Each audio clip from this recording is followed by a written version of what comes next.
papi. Ven aquí ahora. Ven aquí ahora.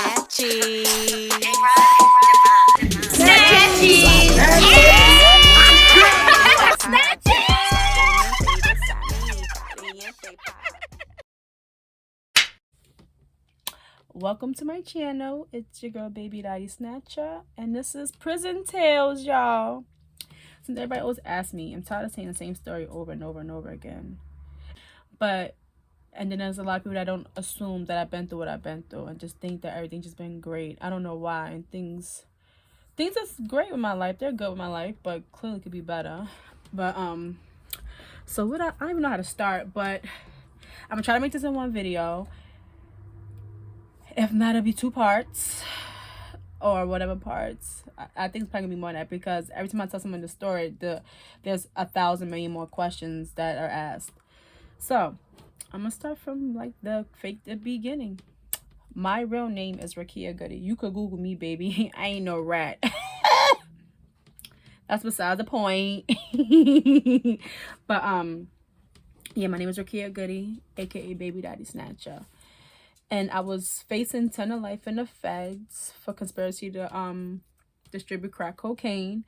But I was ultimately sentenced to 41 months in federal prison in Danbury, FPC. And that's like 3 years, 5 months or something like that. So yeah. So it's, where do I even start? So those are my charges. That's how much time I did. And so boom. I should start from the beginning. So I was basically, I'm starting from when I was a kid. I was born in Spanish Harlem, Taft Projects. So I was about 6 years old. My mom and dad went their separate ways. We ended up in a shelter because, you know, domestic violence shelter. That's none of y'all business. So then they relocated us to Staten Island. Then I ended up in Staten Island. I lived there till about 16, 17. And then my mom moved upstate New York to Schenectady, New York. She bought a house. I've been in the projects my whole life. I'm a project baby. So my mom wanted to get us out the projects, and she did that. Whoop, whoop. She bought a 2-family house upstate New York, and she's been a great mom, working 2 to 3 jobs sometimes, like an amazing mother, like single mom raising 2 kids, sometimes 3, because she like kind of raised my cousin for a short period of time. And yeah, so my mom that is my heart, my world, my everything. I'm gonna go off for her. So my dad was in my life. I have 2 daddies. One passed away when I was 12. My other dad, he's still alive. Let me not say my other dad. My biological father, he's still alive, and he still lives in Manhattan. And well, he lived in the Heights, Washington Heights. I look just like that man. He just brown skinned. I'm light skinned. So I moved upstate when I was about 17. My whole life, ever since I started dating guys, I've always dated drug dealers. So one day, so my mom sold a little weed, and one of her weed customers asked me, you know, can they get basically some crack from my, no, coke. It was coke from my boyfriend at the time. I guess you could tell what a drug dealer looks like. And I was like, hang on 1 second. I'll be right back. I went back down to Staten Island to my friends, because I was still back and forth. Like, Staten Island's forever going to be my home, like, regardless of what. So I went back to Staten Island and asked my friends, you know, how do I do this? I didn't know nothing about selling crack or coke. At the time I was trying to buy coke. I did buy coke. I bought an 8 bullet coke. I bought me my scale. I made it do what it do. It was weird at first. I didn't really like selling coke because it was too messy. So then I started getting into selling crack. And then from crack went to heroin. And I was making a lot of money. Literally probably about minimum $2,000 a day. I was spending a lot of money. And then at the time, once my drug dealing life started getting good, I was 19 at the time when I started doing that. So at the time I was dating a guy when I was 19, and he was like the weed plug, and he was like that big dog nigga too, selling mad weed or whatever. So I got my first apartment with him. We living together, and I'm selling my crack. He's selling weed. Then I elevated to selling heroin. because the person I started getting my crack from, he showed me these little wax paper baggy things, and I'm just like, he asked me if I could get rid of that. I was just like, well, what is it? And he was like, it's boy. I'm like, what's boy? He's like, dog food. I'm like, well, what's that? Heroin. I was like, all right, say that. So I was like, I could see. Yeah, money went up. Money went up. Money went up. You know, it's crazy. Back when I first started selling crack, it was $25 a gram. An 8-ball was $125. I was buying bundles of dope for about $45 to $35, sometimes $55, and then selling it for $200. So you do the math. It was a lot of money. And like a lot of people from the city come upstate New York to sell drugs because I guess it's way more. I never sold drugs in the city, so I don't know what it's like. But up here, girl, I was making motherfucking money. And then I was dating niggas who had a lot of money. So I didn't even have to spend my money. I was just spending my money on nothing. Nothing. I had lots of money and I spent it on nothing. But then once my mother found out I was selling crack, she kicked me out the house. And that's when I got my apartment with my boyfriend. And shortly after that, I caught him cheating on me, or whatever the case may be. And we were still living together, but I wasn't there. Like, when I met him, I just got out of a bad relationship with somebody for 4 years where I was shooting at bitches, kicking in doors, dragging bitches out of their jobs. When I mean it was wild. From like 16 to 19-ish, 17 to 19, 20-ish. Yeah, I was fucking wildin'. But they shot at me first, so I had to shoot back. And baby, I ain't stop after that. So yeah, they know what the fuck's going on. So, I caught my now then boyfriend at the time cheating on me. So then one day, my friend hit me up like, oh, some light-skinned nigga came knocking on my door asking about the light-skinned girl, because my friend, she's brown-skinned, like, oh, the light-skinned girl, And I'm just like, asking about me for what? Me and my nigga, we're not doing good. But I'm thinking that they trying to set my nigga up or something. I don't know, because, you know, he's a big dog nigga, whatever. He ain't no small fry ass nigga, you know. He just bought me a little 5 Series Beamer. You know, we out here doing okay, even though he's fake cheating on me, but whatever. I was on my way. I was in North Carolina on my way back home driving. I wasn't flying at the time. I was driving back home from North Carolina. I get back. It's my friend's birthday. We outside drinking. 5 cars deep pull up on the sidewalk. And this light-skinned guy with some curly hair came out. And I like my niggas black, dark, you know, hood niggas. He comes out the car. And he asked to talk to me. And I'm just like, what's up? Niggas like, I know you fuck with the nigga with the legs, but like, you know, I'm just like, so if you know I fuck with the nigga with the legs, why you in my face? Even though we not cool, I'ma still hold it down. You know what I'm saying? For the most part.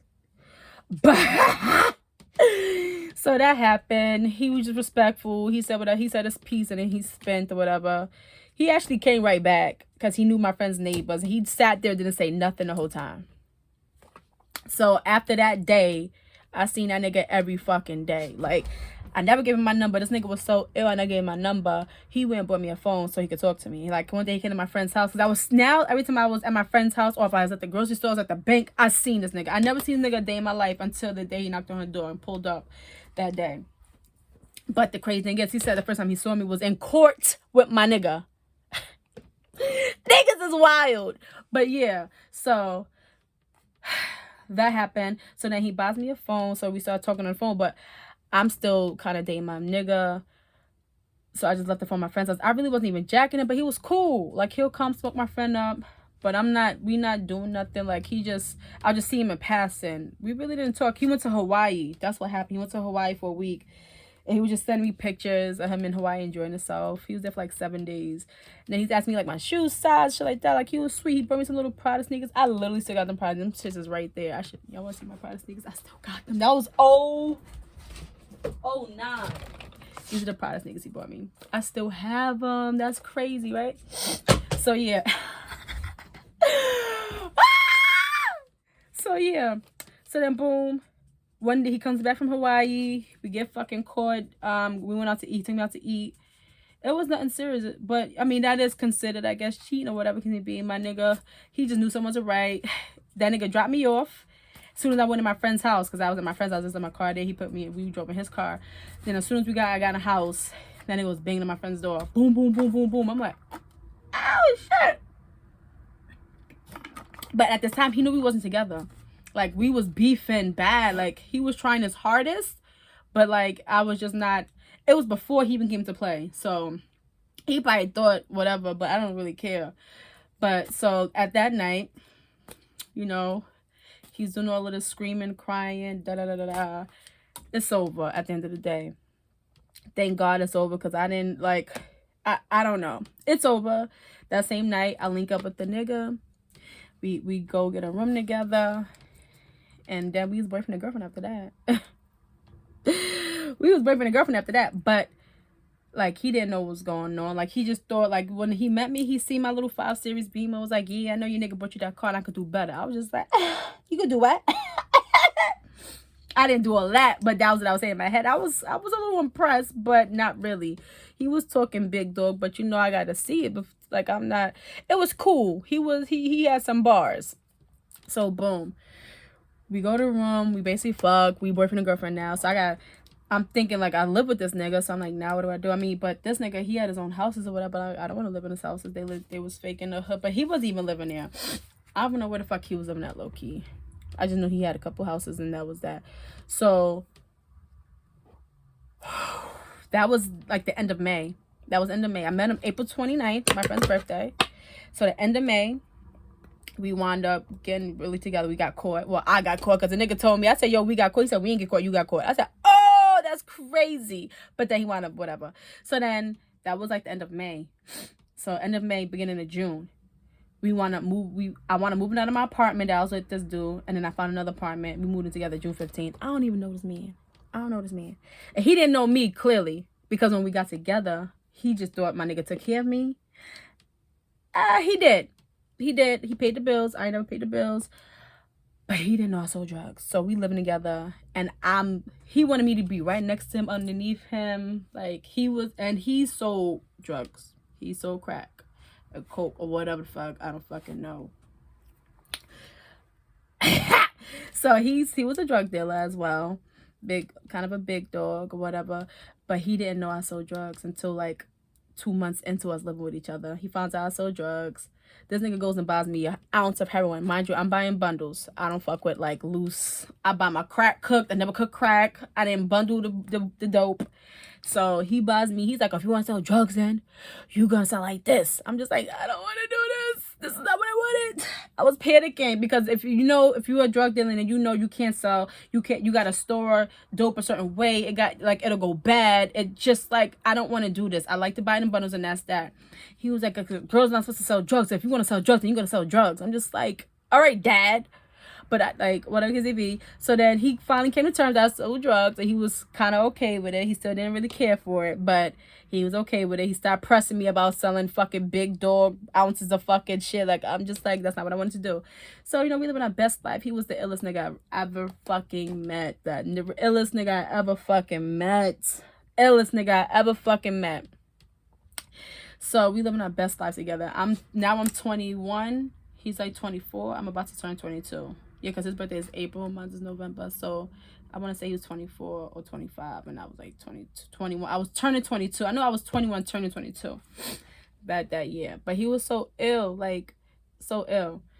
Like, for instance, like, I never flew before when I met him, and I was going on a flight to go to Miami with my homegirls, and he was like, I want to be the first person to ever fly with you. And I was like, well, it's a girls trip. He said, nah, no, I wouldn't even do that. I was like, oh, okay, yeah, cool. Like, you shouldn't.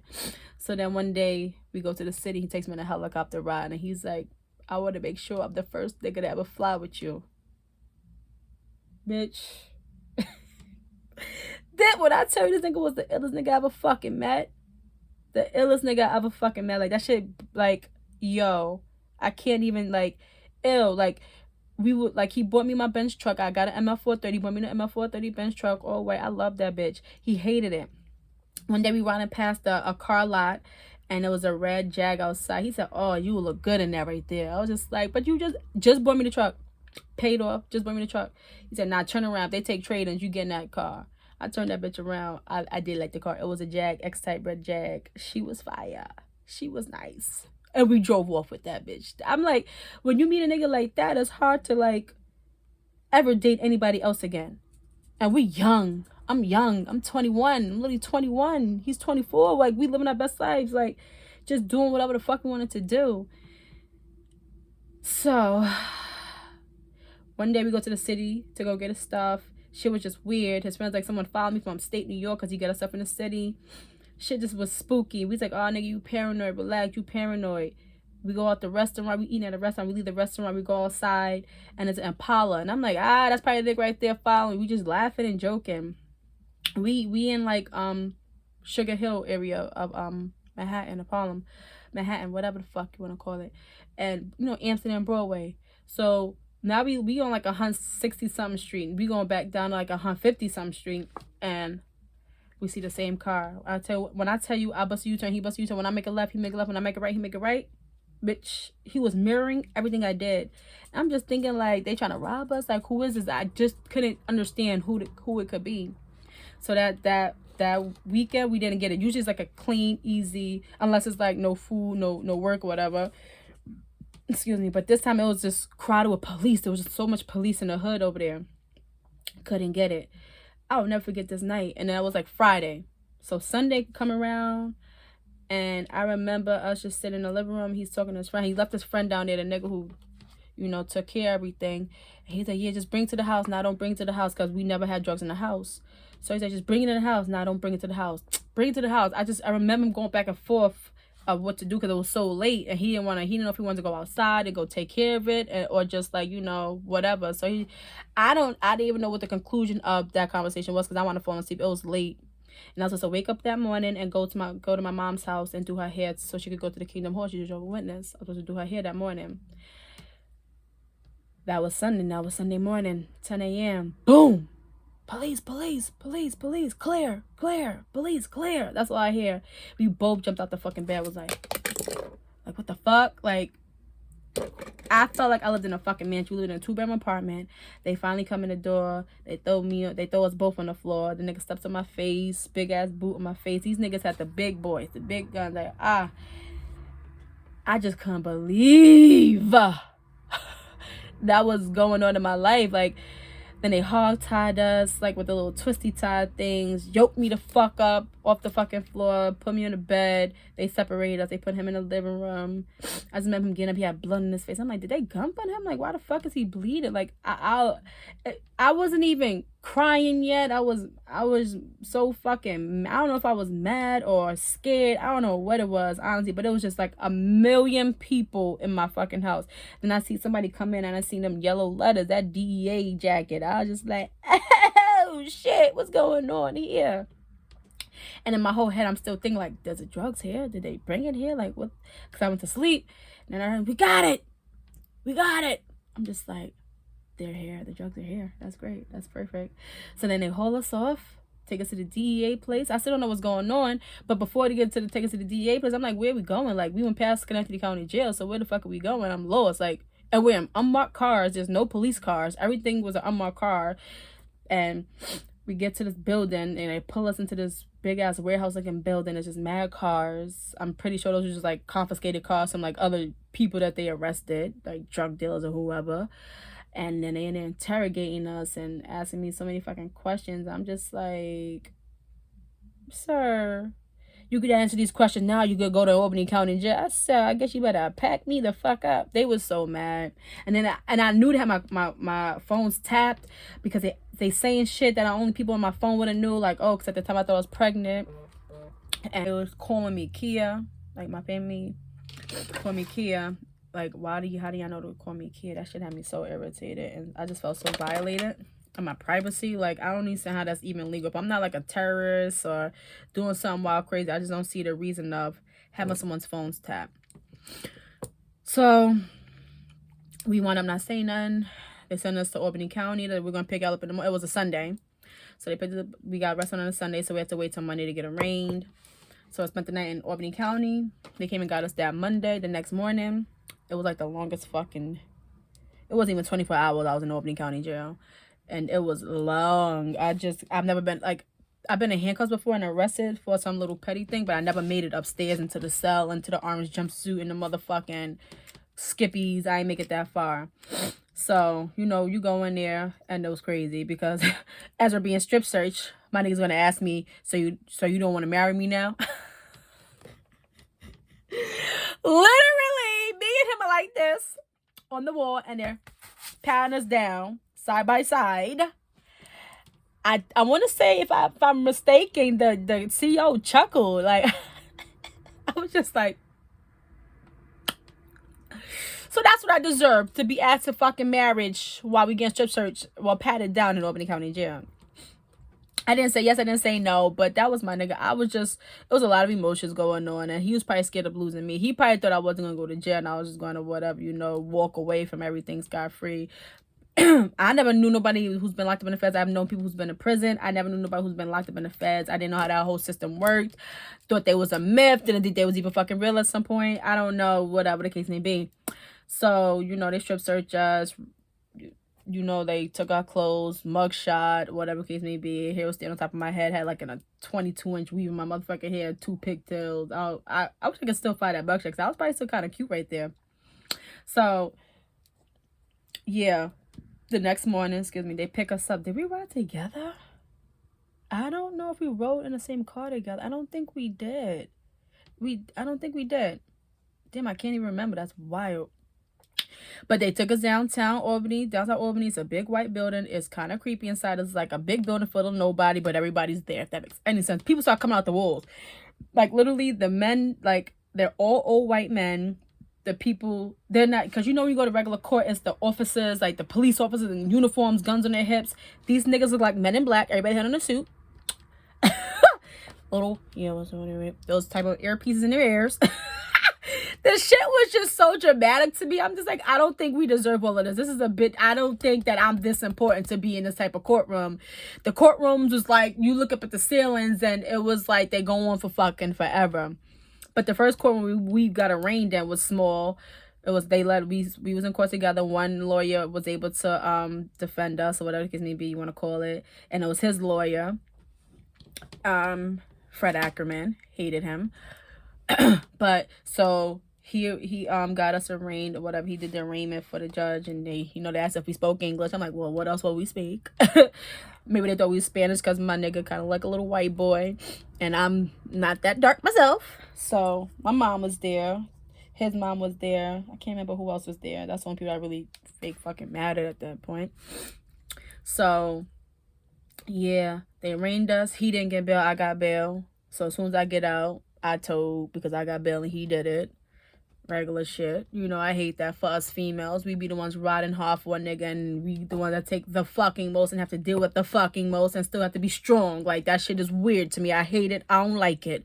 So I didn't tell, and I got bail, $25,000 bail, but in the feds, they always say, oh, you'd only get bail if you fucking told. I don't know who made that up, but you're weird. My nigga didn't get bail because he was the kingpin of the, he was basically kingpin. He was the top of the case. At the time, me and him just got arrested, but there was more later on.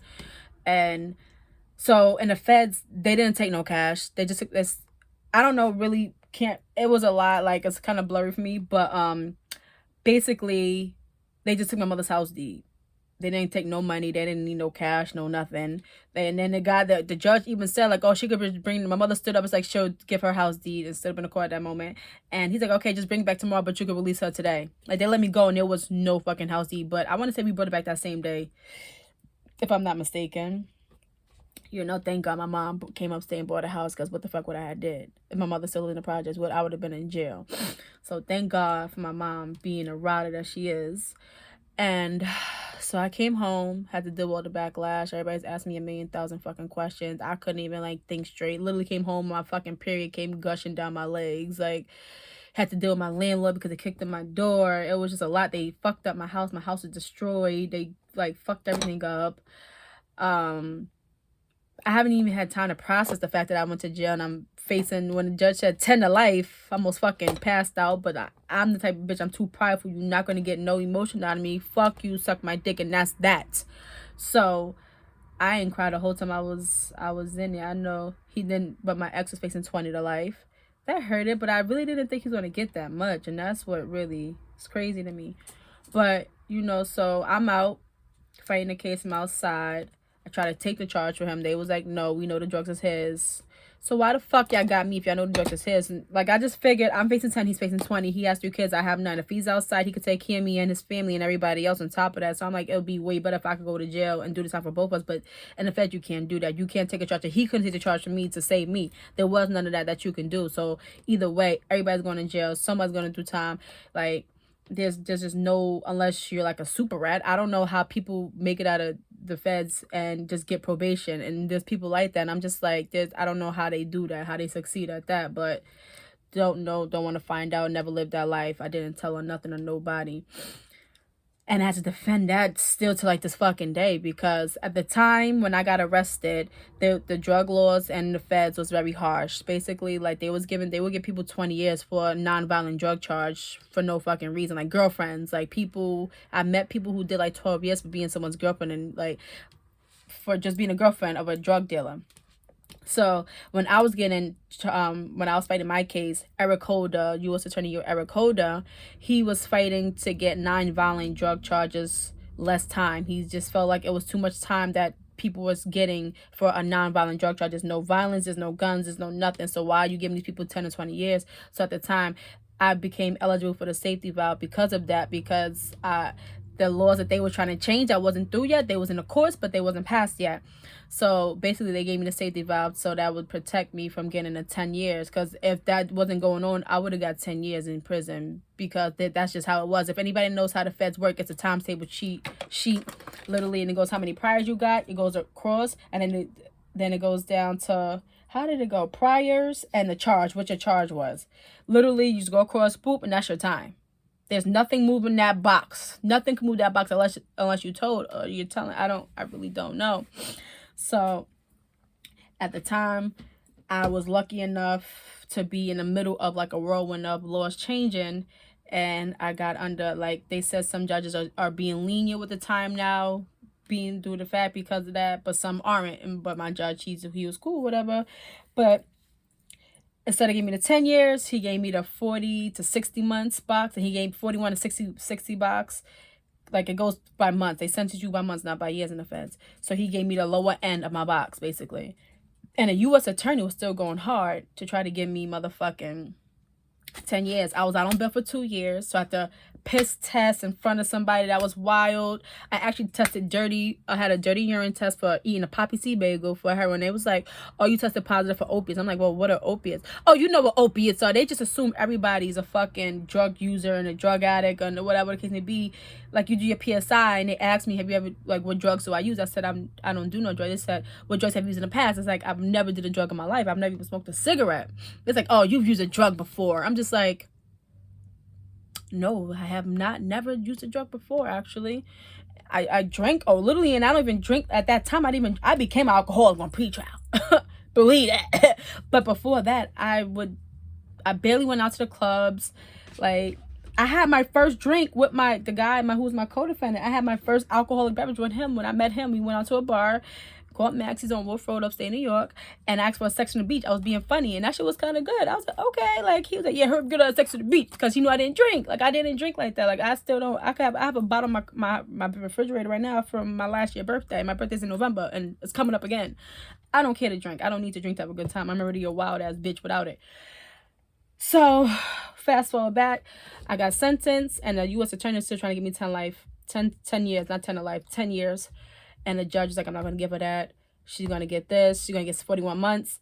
And I'm going to recommend you taking a drug program when you get to the prison. That give you 18 months off your sentence. And I stood up and told the judge, like, Your Honor, I appreciate that, but I don't do drugs to do a drug program. He's like, I'm recommending you do the drug program. It's going to get you 18 months off. So basically, if you give me 3 years, 5 months, I'm going to only do 18 months out of that, because you're going to shave off the 18 months, whatever the case may be. Because that's what, 36 months, whatever. So I was going to do half of that. So he was under the assumption that I was going to do half of that time, and whatever the case may be.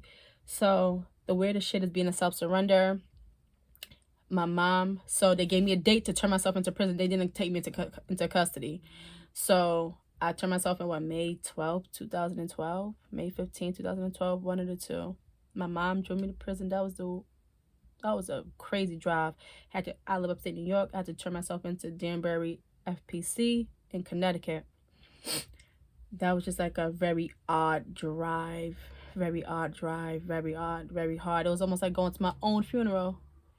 It was weird. It was very uncomfortable, but I just wanted to hurry. I was just, let's get it over with. My mom, my aunt, and my boyfriend at the time. Me and my ex-boyfriend wound up breaking up. I caught him on a visit with a girl, and we broke up. And then, like, ironically, my ex-boyfriend who I was with, who I told you before, he wound up coming back to me. I couldn't believe it. I thought he hated my fucking guts. But as soon as we broke up, it was almost like perfect timing. And I know no one's not going to believe me, but I really don't care. But he definitely came right back as soon as me and him broke up. So he was there. We wound up getting back together like a year after my me being out on bail. So they drove me in to Danbury. A bitch ran into prison. I was just panicking. I didn't know what to think, how to do, what to move, what to, like, how to operate. So I get in there. It was way different in county jail. You go in and, like, what are you here for? To go to jail? I didn't know what the fuck to say. What you did here? I'm not here to visit nobody. I'm here to turn myself in. I don't know what verbiage I'm supposed to use. Turn myself in, go to prison. I don't know. They take me in the back. I was drinking before I got there. I thought they could smell it on me. They asked me, like, what you drinking? I was like, yeah. Bitch, like, what? So I tell them, nothing happened. What else can it be? But then shit got weird. County jail strip search was different than prison strip search. Let me tell you that. Let me just tell you that. So they do your intake, ask you your medical history, everything down to STDs to every fucking thing. And then they ask if you want to get tested and this and that. Yeah, sure, why not? Run it up. Run it up. But take your clothes, they give you stuff. But baby, that squat and cough took me out. I was like, y'all really do that? Because I didn't do that in county jail. They don't make you squat and cough in Albany County. I don't know if they do that now, but that was 2010. That's 2022. When I went to Danbury FPC, baby, that bitch said, okay, squat and cough. I said, like, you want to see me bust my pussy open and cough? Like, that's wild. I was so embarrassed. That was the most demeaning time of my entire life to this fucking day. To this day, that has to be the most demeaning moment of my fucking life, is to have to squat and cough in front of a human being. And you, like, what about my period? Like, and a blood clot pull out, you know? Like, oh my God, like I cringe thinking about it. And what makes me mad, I came in drunk. So there's like, okay, being that you're intoxicated, I'm not intoxicated. Being that you're intoxicated, I'm definitely not intoxicated. I'm sober as fuck, bitch. The alcohol didn't even touch my nerves. So they had me go to the SHU segregation, whatever, housing unit, to detox. I was supposed to go there for 24 hours just to get the look out of my system. One, I'm spending 3 fucking days in that bitch. But yeah, so I get there and I went from R&D, registration, whatever, and departure. I don't know what the R&D stands for, but that's where they did the intake at. And I literally went across the fucking, the courtyard or the fucking, because there was a medium. I was in a medium when you intake. I stayed at the camp. I was in prison at the camp. So they make you walk across the fucking yard thingy to go to the seg. It is mostly it is a lockdown facility. And you walk in, it kind of like county jail, just number bars. There's a catwalk, and then bars. There's like maybe 3 or 4 stories full of like cells. I was in a single man cell. And once I got there, I had to change out again into like SHU clothes, because you don't wear the same thing you wear if you was in SHU as you was in population. And the bitch made me squat and cough again. I said, this bitch just want to see my pussy. Because, bitch, you the same bitch that made me squat and cough over there. So now I'm over here. You woke me in handcuffs. You sat me in the hole and said, now you want me to squat and cough again? Bitch, if you want to see my pussy, just say that. So I did it again. I was just like, oh, wow, that shit was just embarrassing. But yeah, so I did that. Spent 3 days in SHU. Loud, because it's bars. And most people that's in the SHU is people who's in trouble, like girlfriends, whatever, girlfriends that are beefing. They sitting there yelling at each other, baby, I love you, fuck you, stupid fucking bitch. I don't know what time it is, but it's middle of the night. I was trying to sleep my whole way throughout that motherfucker, but I couldn't. But it's loud. And then they would tell me, oh, if you want to go to rec, you get 1 hour rec. Bitch never came and get me for rec. Food was trash. Didn't shower. I was in there 3 days. And mind you, I want to be in my period. I want to know if I came in on my period. Because I remember having my period when I got up to the camp. So I must have been on my period. Didn't shower for 3 days. Didn't give me a shower. Didn't let me out for a shower. Didn't let me out to fucking go to rec. They asked me, you want a book? All they did do was give me a fucking book. So I'm sitting there reading books. I don't even remember the books. I was just trying to pass the fucking time. Like, literally, I could touch the cell walls, bang, bang, bang, the bars, and I'm claustrophobic as fuck. I had to literally mentally prepare myself like, bitch, you're gonna be okay. You're gonna be okay. You're not gonna die. You're not gonna die. You're not gonna die. You're not gonna suffocate. Breathe. Because I was losing my fucking mind. Couldn't call home. I'm in there for 3 days. Couldn't call my mom. She probably don't know what the fuck's going on with me. Yeah. So 3rd day, they was like, Goody, roll up. I'm gonna wait. Bitch, leave this shit here. I don't need this shit. You keep it. The fuck? Even I'm just excited to get the fuck out of here. I don't even know where the fuck I'm going. I could go to a worse situation. I don't give a fuck. Get me out of here. Because I remember my PO telling me, oh, county is worse than prison. So I pack up. Then I get to the prison. I'm like, this is the same thing as fucking county. Bitch, what the fuck she talking about? Because I don't really know that this is seg. I don't know. I've never been to prison. So this is new to me. So then I get through and then they change me out again. Literally had me walk out the front door of the fucking median facility and say, okay, walk up the hill. You gonna shoot me? Is this a fucking escape test? Like, what do you mean walk up the hill by myself? Bitch, I was so lost. And then up the hill, you don't see nothing. It's a steep ass mountain, so you don't even see that there's a whole prison camp on the top of that bitch, because it's just literally like a straight up fucking hill. Then I walk up the hill and then I see oh, that's like a little community center or something. Because it's small. It's like a trailer. It was a long straight. So I get up there and I go through the doors and I'm just like, I don't want to talk to nobody. You gotta, gotta walk in there and not talk to nobody. Because you feel like that's what you're supposed to do. Get in there. It was just mad people everywhere. No one locked down. I ain't see no cops. Well, what I didn't know was, I didn't see no COs. I just seen what I assumed was just inmates. So I'm just looking like, where the fuck do I go? I'm like, it's like the first day of school in your new school. It's just like, somebody finally directed me. Like, oh, you knew? Where I go? What I do? And then they took me to the officer station. And then if the officer station, what did they send me to? I can't even fucking remember. Hang on. So from the officer station, they send you to get a bed, and you go to the bus stop room, D-dorm. That's where everybody go before they get separated into like the bunks. It goes from D-dorm, the rooms, to the dorms. So when you go to D-dorm, it's just like it's like a shelter looking room. It's like a room full of like maybe 2, 4, 6, 8, 10, 12, probably about 20 beds, 20 bunks, about maybe 15 to 20 bunks, can't remember. But it's just a room full of new people, whole bunch of people in there. And then from D-dorm, you go to the rooms. There's 12 rooms. So was it 12 rooms or something like that? So there's like 2, 4, 6, like 6 bunks in each room. So you go from there, and then from there you go down to the dorms. And the dorms is where you basically stay at. That's where you're gonna do the remaining time. As 3 dorms, A, B, and C dorm. So I get to D dorm. All the Spanish people see me. They're giving me all of this. I'm like, no, I don't want nothing. I'm like, you're not gonna get my cookies. Oh, baby, you're not gonna get my cookies. So all the Spanish people give me mad stuff, all types of stuff. I'm just saying, I just left it on the bed. Like, I'm not touching that stuff. I don't know what stuff that is. Like, I don't want to owe nobody nothing. They found out I'm Puerto Rican or Spanish, baby. Oh my God, they come and repo everything they gave me. I said, bitch, I ain't want it anyway. But I kind of need it because a bitch came in on commissary day, which is Wednesday. Wednesday is commissary day. You got to wait all the way to the next Wednesday to go to commissary. So that was great. Mind you, I haven't showered in 3 days. Menstrual. Got this thick ass pad, this stay free thick ass pads. I don't know what the fuck they call them. Just this thick. Imagine it's like having a dick between your legs. And I don't have a dick, so it's kind of uncomfortable and kind of weird. And I'm used to wearing tampons, so being bloody in the middle of May. And yeah, having blood dripping down your motherfucking leg basically with these green fucking Pataki, whatever the fuck the good green suit is. And these big ass fucking shoes that they give you. Girl, no, I had Skippies on. They give you your little steel toes when you get up there, but then you could buy some. That's way better. But yeah, it was interesting. But like when I got there, people looked out for me. Like everybody started looking at, like it was weird. Like I was working in construction, so everybody, when you go to prison, everybody gotta have a job, unless you have like a medical condition, you gotta have a job. So I get there, I'm working on construction. I kind of liked it because we was doing siding on houses, so the staff housing.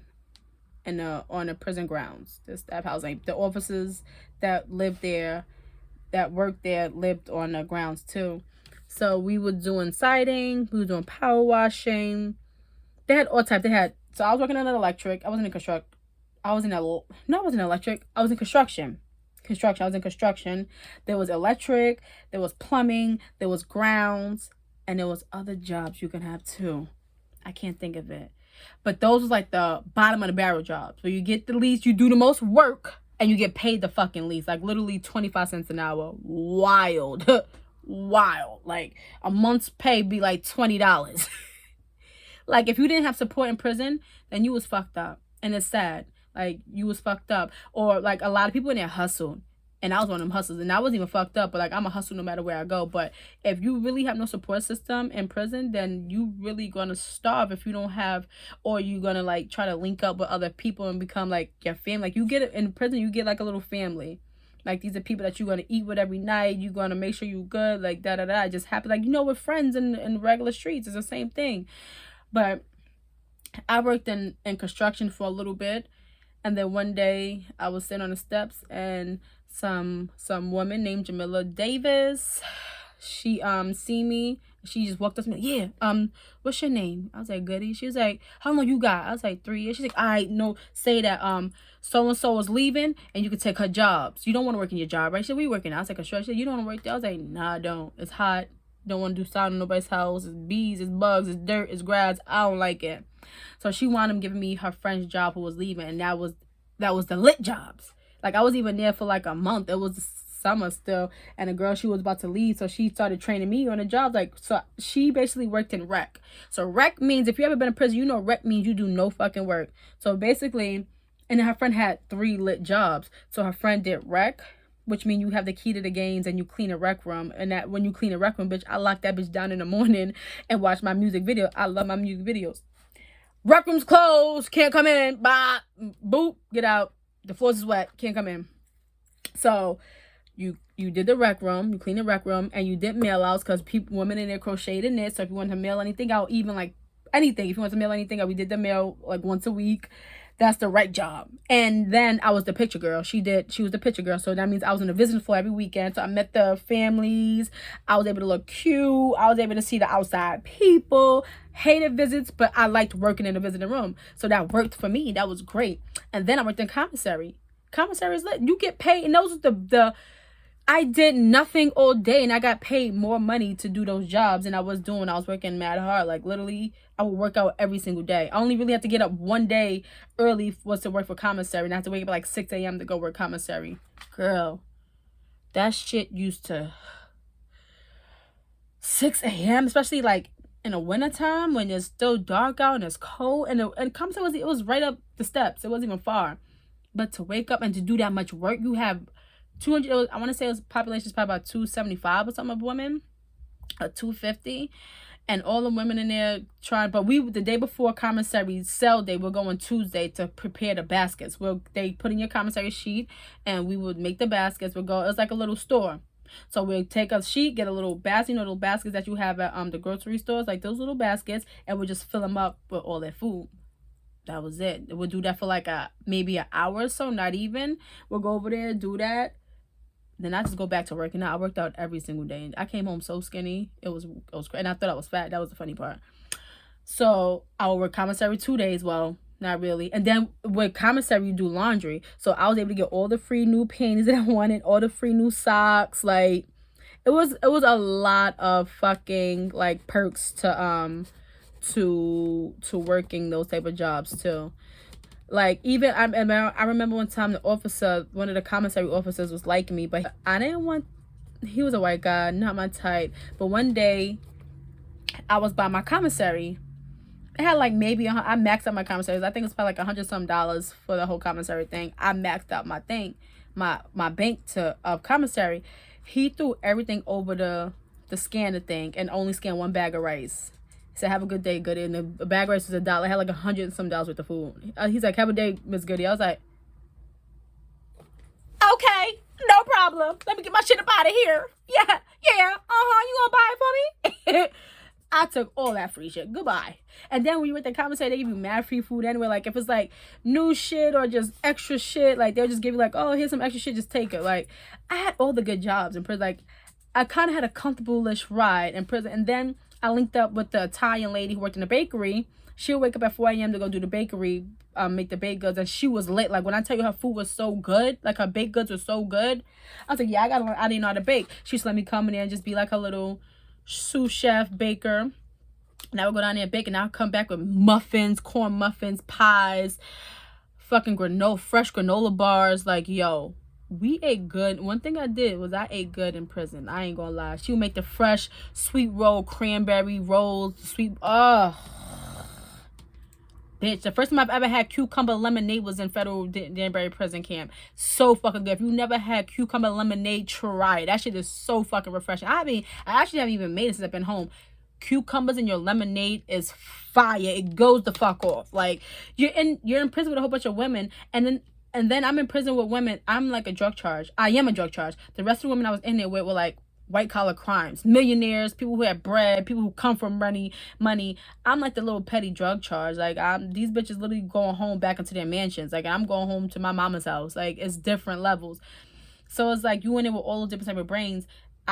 It's just crazy how you think prison is one way when it's really another way. But a lot of these ones is old, and I'm just like, damn, to be that old, 60s, 70s, and to be sentenced to 8 to 10 years. Like, okay, so let me explain to you how the prisons work. If you're in a federal prison camp, you have 10 years or more, 10 years or less to be eligible for that security level, because there's no locked doors, there's no cells, there's nothing stopping you from leaving. There's nothing stopping you from leaving. If you want to walk off and go to the fucking street, you can walk up, go to the street. But with perimeter circling that motherfucking prison, you might get shot. But like, they know that you're a low risk, that you're not going to try to flee, you're not going to try to leave. So you could be there. Like, I could literally just walk out the doors whenever I want. 2 a.m, 1 a.m, 3 a.m, 3 p.m, when the fuck ever I want. Whenever I want. So you have to have a low security. So a lot of people I was locked up with were not violent. They wasn't harsh crimes. And a lot of people was like on the end of their bids. Like, I was in there with people who did 15, 20 years, but now they're at 10. So now they could come to a federal prison camp. Before that, they would have to be in a medium or max penitentiary, something like that. I seen the inside of a medium, but I didn't spend time in a medium. Like, where I was at, they was converting Danbury camp. It was both women's. It was a medium women, and then there was a camp women. I was at the camp, but at the time they was transferring all the women out and making it into a men's prison. So they had us cleaning out the prison and taking the beds out, because it was different things for the men than for women. So I seen what it looked like, and I'm just like, yeah, I couldn't have did time here. Like, being locked down, because they have dorms. It wasn't all cells. They had dorms, but the dorm door was locked. You couldn't get out the door. Where I was at, the dorms, you just walk out. I could walk outside. I could walk over here. It was very lenient. But if you had a dickhead officer, then... And there was only one officer on the camp. There was the counselor and the warden and I can't think of the other ladies. It was the counselor and the other fucking lady. I can't think of her title. And then there was the counselor. The counselor handled your business. Like, she was the one who told you your dates and stuff like that and worked on certain things for you. What the fuck is her title? Camp administrator. That's what the fuck she was. So there's the counselor and then the camp administrator. So yeah. And then there was one officer to watch 200 and something women. Crazy, right? But then they'll do the count. Count was like counting cattle. It was so weird. Like, you stood up by your bed and they come around and just count everybody and make sure everybody was there. Girl, it was it. And the funny part is, you'll see, like, when they'll do, like, have a new officer and a new officer will come through, and he was kind of cute. He wasn't even cute. He'd be like a strong 4, bitch. You like, ooh, like my straight ass, like. And then everybody always ask me, like, oh, you never had experience with a girl? You never kissed a girl? You didn't let a girl eat your box? And the crazy thing was, it was like the bad bitches that wanted me. I was like, I could pull her. I like that for me. But I don't want you. Like, the bad bitch. Like, there's one bitch, what the fuck was her name? Diana, Colombian. She was so pretty. I don't like girls. She always came with the, ay, guri. I don't like girls. I don't like girls. It was me, my two fingers, gang, gang. 3 years, don't care. People swear to this day like I had a sexual relationship with a girl. I never did. Never did. Like, it has nothing to, I like men. I like men. A lot of girls in there was gay for the stay, you know, what I can be. Like, I don't really desire that much companionship to want to switch sides. If I switch sides, it's because I want to. But I really don't think I like women, like, sexually. Sometimes even regular, you know what I'm saying? But yeah, never had a relationship with a girl. Never none. And there was some girl guys in there that I like, bitch, back up, because you're confusing me. You're confusing me. Back up. Okay? Put a beret in your hair or something, because I don't like it. You're making me feel away. Yeah, making me feel away. You know what I'm saying? But yeah, people ask me, did I get into a fight? I never got into a fight. I had an altercation with one person, and she was a big bitch too. I don't know why I picked the biggest bitch to have an altercation with, but she ain't doing nothing. She was fake kind of pussy at first, but then she seen the officer come in and she tried to make a scene and try to get all big and bad, but nothing happened. No one fucked with me. For the most part, people respect me. Not even in that way, but just like, I never really had people play with me. People didn't really play with me. Like, when I first came in, that first week or so, first 2 days, first 4, like, when I first came in, like, some bitches tried me. Not really, but bitch, well, I'm not pussy. Like, that's a story for another time. But it was nothing serious. Just bitches trying to be cute. Like, everybody was going around the room asking. I wasn't participating in none of their fucking questions that they was asking. Like, I don't care. And they was asking, you know, what kind of cars they drove when they was home. Everybody's, I had a Honda, I had this, I had that. I wasn't paying them no mind. They was so pressed to ask me what I had. Because, mind you, okay, so when I first came in, I didn't shower. I didn't have nothing to take a shower with. I had no towel. I had no soap. I had no nothing. So what am I going to shower with? Like, I'm going to get in some water and just let water run on my body? Like, that's just like, wow. So I didn't shower for mad long. And I didn't give a fuck because I'm not getting no dick. So why y'all pressed about who am I showering? Like, when I get my soap and my towel, my rag, I'm going to shower. But I want to get in, like, probably, like, 2 days after that. I think Jamila actually looked out for me. I can't think who gave me something. But someone actually wound up, because they was trying to fake talk about me, like, oh, she's not showering. Yeah, because I have nothing to shower with, bitch. The fuck?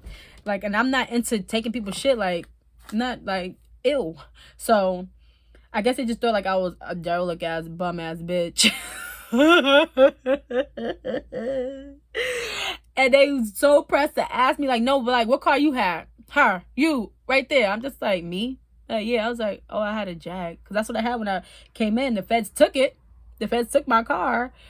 But yeah, they took my car. He had my nigga had a Porsche truck. They ain't took his, but his truck wasn't there. They ain't take his truck, but they took my car. They was like, yeah, where's the keys to the Jag and a Porsche? They took my motherfucking car. They took my baby. They took her.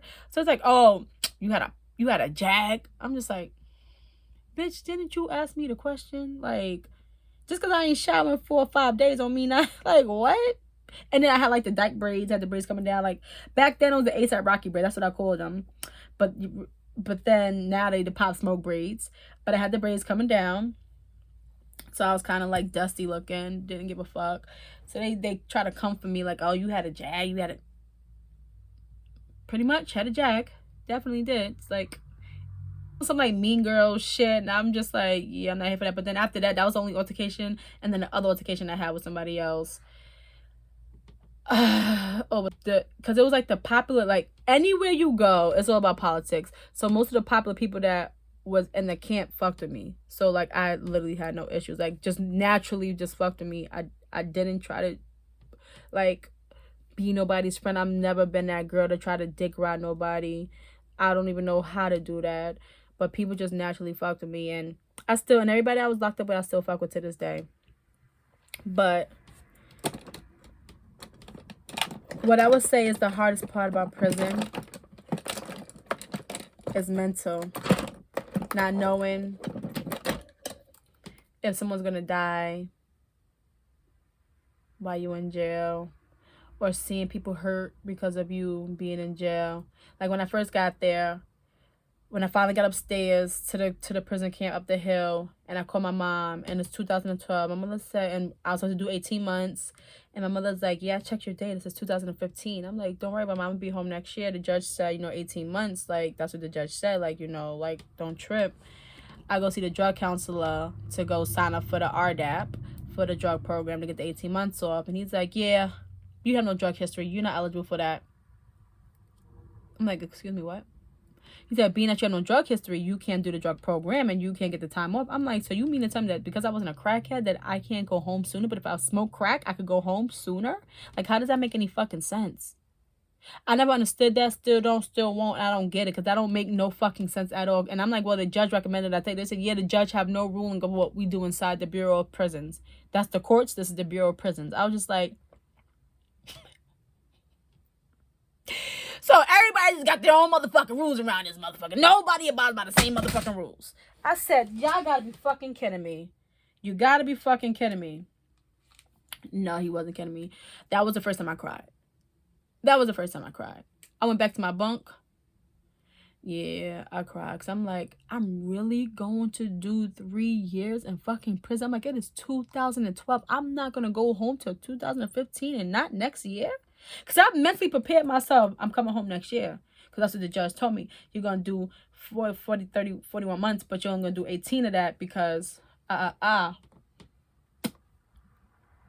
then for the drug counselor to tell me, I don't know why they told you that, because, yeah, you don't got no drug history. I want them taking the outpatient, I guess you call it outpatient, fucking RDAP drug program. It was a fucking mockery joke to me. I was gonna say, yeah, I'm just gonna be a stripper because I can't sell crack no more, and it was just, shit like that's not for me. It wasn't for me.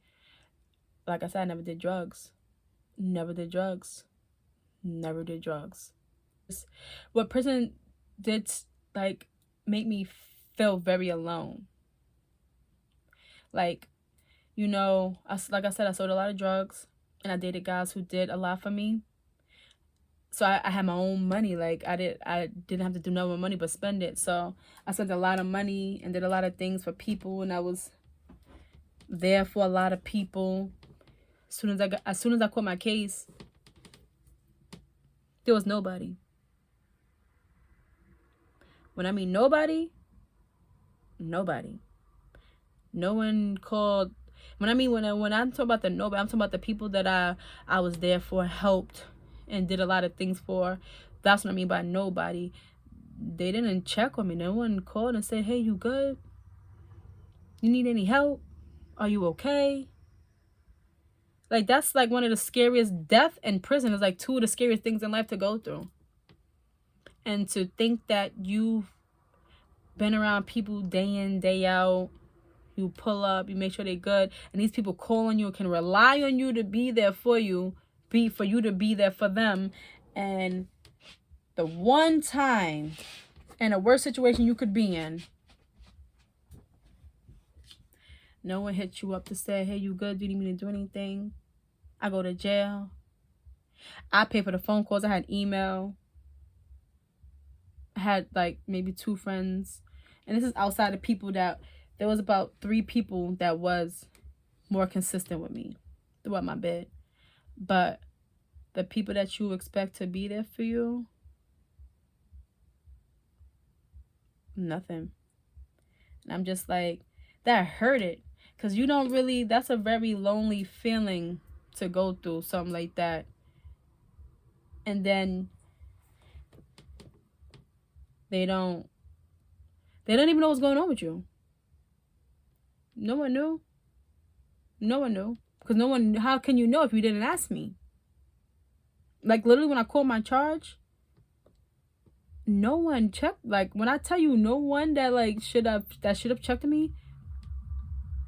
But then when I came home, I was like, oh, welcome home. And it's just like, did you even check my mom to see my mom was okay? Did you like anything?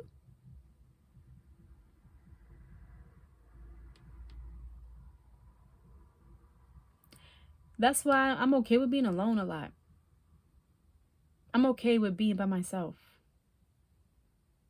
very okay with being by myself, because I had to become okay with being by myself.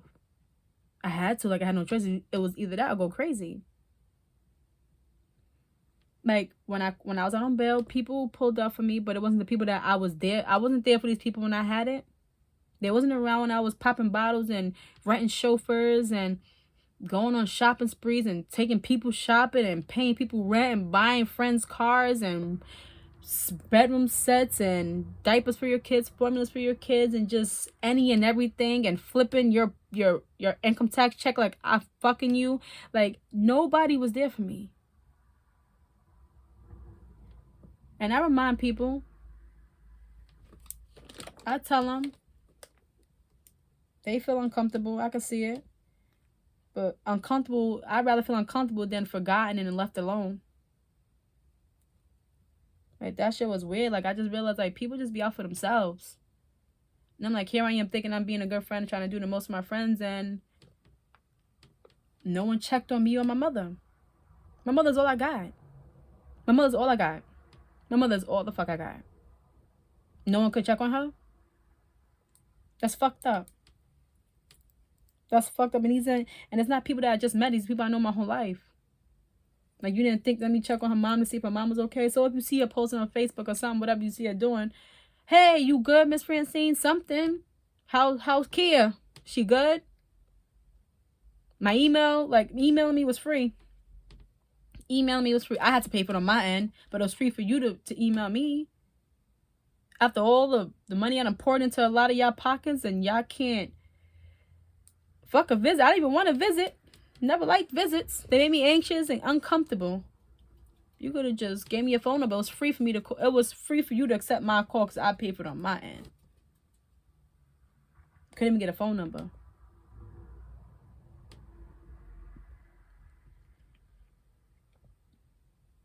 It's very easy for me to be alone now. I don't know if that's a good thing or a bad thing. But I don't feel bad telling nobody no more. I ain't not telling people no. I don't feel bad. No. With no explanation. No. And it's not even to be mean. It's just like, I'm still hurt. And I don't really feel like no one even really apologized. It's not really like a conversation. I think, of course, it's uncomfortable to sit here and talk to somebody that you know in your whole life that you did fucked up. But, like, because I see people go visit other family members in jail. I see you answer their phone calls. I see you do certain things for other people. But I didn't get that. And I was young. When I finally did go to jail, I was 24. Yeah, I was 24 and I came home 27. So I was young. It was just like, hello, I'm scared. Like, no one even called me while I was on bail. I wouldn't wish that on nobody. But I'm going to have to stop it right here because this is going too long. I'm going to do a part 2. If you want a part 2 to hear some prison stories, comment below. But thank you for watching. Like it, comment, let me know what you would like for me to talk about or things, because I don't know what y'all want to know. I can only talk about what I went through. I don't even know if I'm doing it in order, but comment below, let me know what you want to know, and I'll touch those bases and we could get into that conversation. But I'll do a part 2. I'll see what I want to talk about, but I would like to answer y'all questions if you have any questions to know about prison cells, federal prison cells. I never did state bid, so I don't know about that life. But yeah, let me know. Thank you for watching. See you in a little bit.